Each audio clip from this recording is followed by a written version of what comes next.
ఓం వసుదేవసుతం దేవం కంసచాణూరమర్దనం దేవకీ పరమానందం కృష్ణం వందే జగద్గురుం. జగద్గురువులైనటువంటి శ్రీకృష్ణ పరమాత్మల వారికి, అలాగే జగదేక వీరుడైనటువంటి అర్జునుల వారి పాదపద్మాలకు నమస్కారం చేస్తూ మనం ఈ వీడియోలోకి వెళ్దాం. బుధగ్రహము అనేటటువంటిది జూన్ 6వ తేదీన మిథున రాశి సంచారం చేస్తుంది. మిథున రాశిలోకి ప్రవేశిస్తున్నాడు. అక్కడి నుంచి మళ్ళీ మనకి ఎప్పటి వరకు అండి, జూన్ 22వ తేదీన మళ్ళీ కర్కాటక రాశిలోకి మారతాడు బుధుడు. ఆ తర్వాత మళ్ళీ ఆగస్టు 30వ తేదీకి అంతవరకు కూడా కర్కాటక రాశిలో ఉండి ఆగస్టు 30న సింహరాశిలోకి వస్తాడు. ఇది బుధుడు సంచారం. దీన్ని బట్టి మనకి 12 రాశుల మీద కూడా అనేకమైనటువంటి మార్పులు జరుగుతూ ఉంటాయి. అసలు ఈ బుధుడు ఏమిటి, అసలు ఎవరితను అని అంటే, మనకి గురుగ్రహం తెలుసు మనందరికీ కూడా, బృహస్పతి. ఆయన భార్య పేరు తార, చాలా అందగత్తె. అయితే చంద్రుడు మనకు తెలుసు. ఈ చంద్రుడు ఏం చేస్తాడు, తన గురువైనటువంటి బృహస్పతి యొక్క భార్యను ప్రేమిస్తాడు. ఆమె కూడా చంద్రుడు అందంగా ఉన్నాడని చెప్పి ఆమె కూడా చంద్రుడిని ప్రేమిస్తుంది. వీళ్ళిద్దరి వలన కలిగినటువంటి కొడుకు బుధుడు.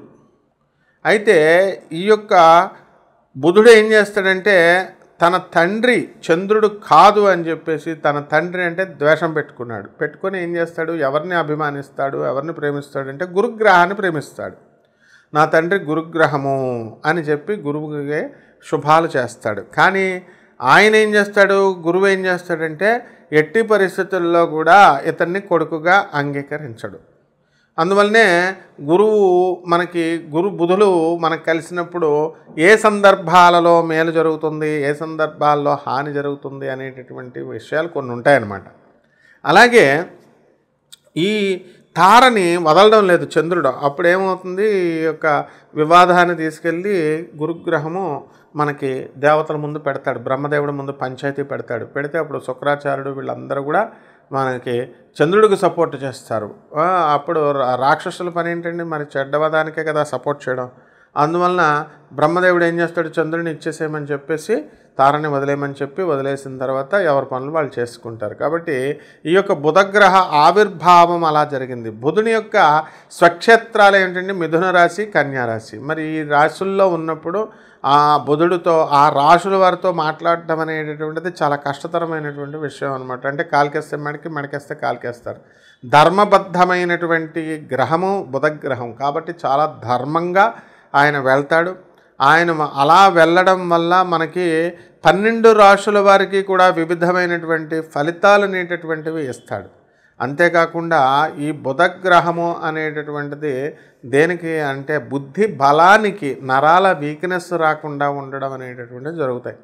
అంటే బుద్ధి బలం చాలా చక్కగా, తెలివితేటల్లో చదువు రావాలన్నా, వ్యాపారం రావాలన్నా, కమ్యూనికేషన్, ముఖ్యంగా కమ్యూనికేషన్కి సంబంధించినటువంటి ప్లానెట్ ఈ బుధగ్రహం అన్నమాట. సో చక్కగా మనకి ఈ బుధగ్రహం కనుక మంచి స్థానాలలో ఉంటే వాక్చాతుర్యం బాగా వస్తుంది.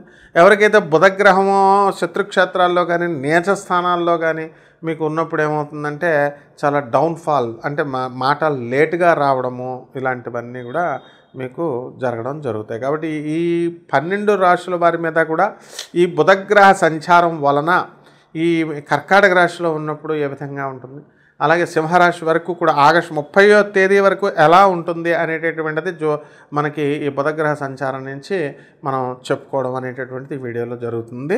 12 రాశులకి ఏ రాశుల వరకు ఎలా ఉంటుందో చూద్దాం. కుంభరాశి. ఈ కుంభరాశి అంటేనే కుంభస్థలం, కొట్టుబడేస్తారు మీరు. పని లేదు బాబాయ్, వర్క్ లేదు, ఉద్యోగం లేదు అని బాధపడొద్దు. అసలు మీరు పులులైపోతారు మీరంతా కూడా కుంభరాశి వాళ్ళు. ఈ యొక్క బుధగ్రహ సంచారం వలన జూన్ 6 నుంచి జూన్ 22వ తేదీ వరకు మీకు పనులే పనులు, వ్యాపారాలే వ్యాపారాలు, వృత్తి వ్యాపార ఉద్యోగ స్థితుల్లో డబ్బే డబ్బు. అయ్యా బాబోయ్, ఆ డబ్బు ఏం చేసుకోవాలో కూడా అర్థం కానంత డబ్బు. గురుడు కూడా పంచమ స్థానం, బుధుడు కూడా పంచమ స్థానంలోకి వచ్చేసాడు మీ అందరికీ కూడా. మేనమామలు, మీ బామ్మర్దులు డబ్బులు అంటే డబ్బులు తెగ తెచ్చేస్తారు మీకు. ఏం వ్యాపారాలు, బిల్డర్లు ఉన్నారు, మాకు అమ్ముడవట్లేదనే బిల్డర్లు అందరూ అమ్మేస్తారు. తర్వాత కిరాణా వ్యాపారాలు, డిపార్ట్మెంటల్ స్టోర్స్, డ్రై ఫ్రూట్స్, ఇలాంటి స్పైసెస్, వెజిటబుల్స్, ఇలాంటి బిజినెస్లన్నీ కూడా బ్రహ్మాండంగా ఉంటాయి. ముఖ్యంగా వయస్సులకు బాగా కలిసి వస్తుంది. వ్యాపార రంగాలలో ఉన్నటువంటి వాళ్ళకి కలిసి వస్తుంది. లాయర్లకు కలిసి వస్తుంది ఇవి బుధగ్రహ సంచారం. అలాగే మీకు జూన్ 22వ తేదీ నుంచి ఆగస్టు 30వ తేదీ వరకు ఈ యొక్క రాశి వారికి అందరికీ కూడా కర్కాటక రాశి సంచారం బుధుడు. దానివల్ల మీ అందరికీ కూడా శత్రు పీడనం అనేటటువంటిది జరుగుతుంది.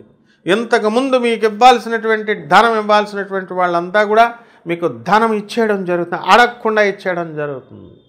మీ చిన్న తమ్ముళ్ళు ఎవరైతే మీ ఆస్తి కొట్టేశారని మీరు బాధపడుతూ ఉన్నారో అటువంటి ఆస్తి మీ నాన్నగారు మళ్ళీ మీ అమ్మగారు తీసుకొచ్చి మీకు ఇవ్వడం అనేటటువంటిది జరుగుతుంది. కాబట్టి ఇలాంటి కక్షలు పెట్టేసుకొని అన్నం చూస్తున్నాడు, చెల్లెలు చూస్తున్నాడు అని చెప్పి కక్షలు పెట్టేసి ముసలి తల్లిదండ్రులను చూడకుండా వాళ్ళని వేధించేటటువంటి వాళ్ళు ఎవరైనా సరే మీ ఆస్తి మీకు ఎక్కడికి పోదు, మీ ఆస్తి వచ్చేస్తుంది. ముందు పాపం ముసలోళ్ళని బాగా చూడండి.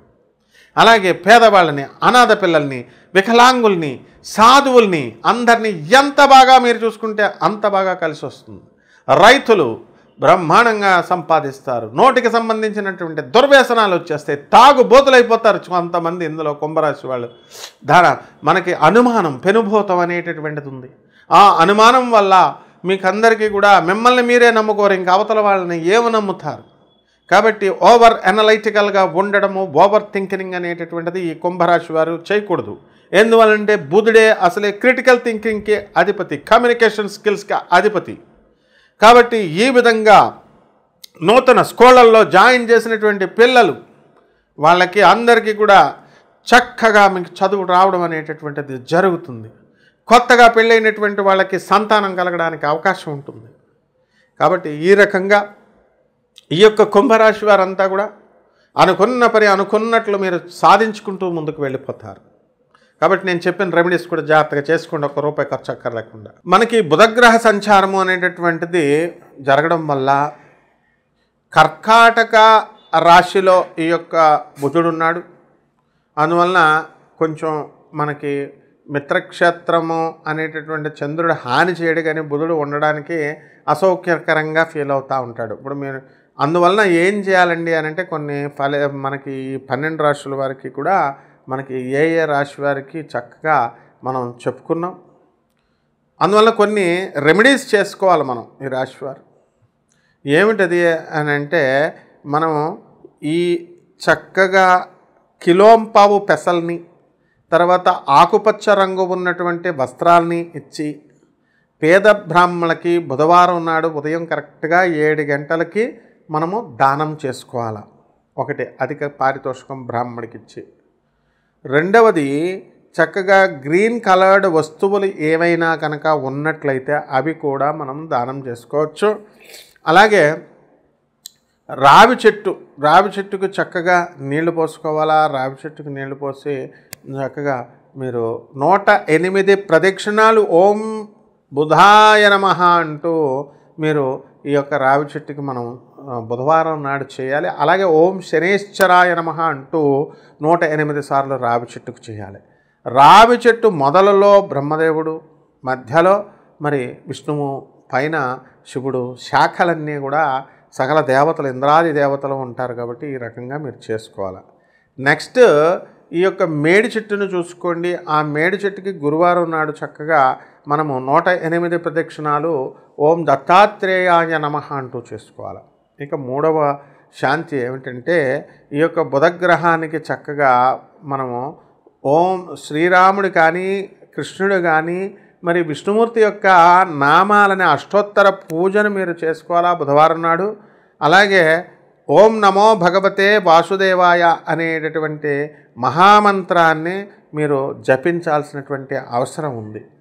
కాబట్టి ఈ రకంగా, అంతేకాకుండా భువనేశ్వరి అమ్మవారు, దశమహావిద్యల్లో ఒకటైనటువంటి భువనేశ్వరి అమ్మవారి యొక్క హోమాన్ని మీ ఇళ్లల్లో జరిపించుకోవడం ద్వారా బ్రహ్మాండమైనటువంటి ఫలితాలు మీకు ఈ రాశి వారికి కలుగుతాయి.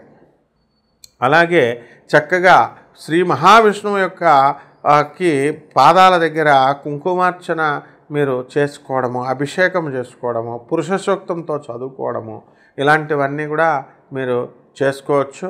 మరి ఈ విధంగా ఈ యొక్క నామాన్ని రోజుకి 108 సార్లు చేసుకోవాలి. ఓం నమో నారాయణాయ లేదా ఓం నమో భగవతే వాసుదేవాయ అనేటటువంటి మంత్రాన్ని. అలాగే మనము విష్ణు అష్టోత్తరమే కాకుండా సహస్రం నామాన్ని కూడా ఓం శాంతాకారం భుజగశయనం పద్మనాభం సురేశం విశ్వాకారం గగనసదృశం మేఘవర్ణం శుభాంగం లక్ష్మీకాంతం కమలనయనం యోగిహృద్యానగమ్యం వందే విష్ణుం భవభయహరం సర్వలోకైకనాథమంటూ శ్రీ మహావిష్ణువుకి స్తోత్రాలు.